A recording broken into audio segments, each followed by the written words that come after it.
Welcome back. You're watching The Week Ahead here on SABC News. Let's go back now to our specialist correspondents and editors opening up their diaries for you for the next few days. Joining me now is special correspondent Sophie Mokoena. Oh, Sophie, before we get to the story around the DRC, we did lose you earlier on. You were still talking to us about what has happened in Benin, what appears to be a coup there. And when we lost you, you were just explaining what we know about the whereabouts of the president, President Talon. There has been reports now. The latest is that government is in full control again, because you had these 8 soldiers who made that announcement on a national television, but other military members since took a decision to support the government, and the government is in full control. The Foreign Affairs Minister of Benin indicating that the situation is normal now in Continental, the capital city, and that because of the help of the military, they were able to deal with that incident that was reported earlier. It looks like it was an attempt to remove the president, but you will never know. A day is too long when you had that kind of political and security instability, because there were standoffs outside the palace and also outside government buildings, and therefore you can't guarantee what's likely going to happen in the coming days, but that's what the Foreign Affairs Minister of Benin is saying right now. And just lastly, Sophie, you just a couple of minutes ago, there's something you shared that's quite interesting about just tracking the number of coups d'etat,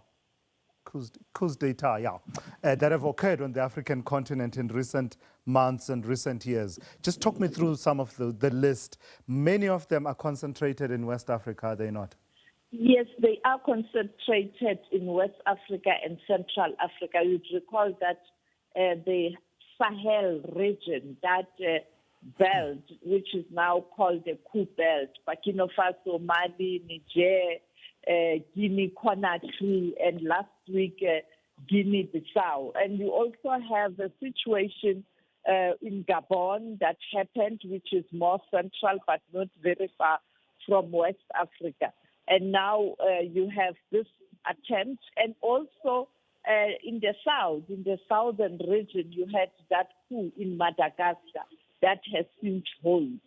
So that's the problem. But my observation is that sometimes some of these coups, you have some government officials or heads of state connecting with the military to ensure that they protect their interests as it relates to being accountable, because when they realize that they are losing power ahead of elections or after elections, they either steal the elections, and therefore you have to work with the military to cement your authority or so that to ensure that things go your way. The typical example is what we saw in Guinea-Bissau. That was an inside job. The guy realizing that there will be announcement that he's going to lose power.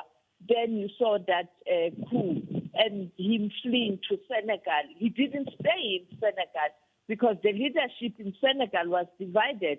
The prime minister was saying, we can't harbor this guy who was part of the plot and the execution of the coup to defend himself. And he has since gone to Central Africa. So it's quite very, very tricky. Yeah. So let's get then to what is on the diary this coming week. Let's talk about the peace agreement in the DRC. Is it holding?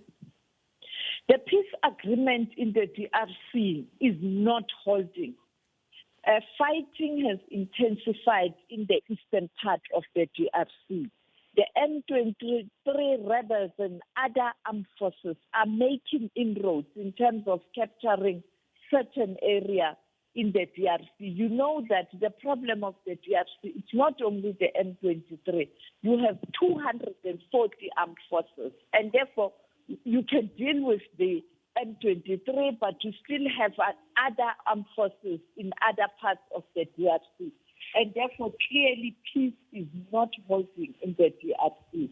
And therefore, I think this is a huge challenge. Yes, the signing ceremony, the photo op, but ordinary people are not benefiting from that photo op that we saw in Washington. The body language spoke volumes when you look at how President Tshisekedi responded during signing, and also President Paul Kagame. This is a first. I mean, Tulas, this is the first. You've been part of the international desk for many years.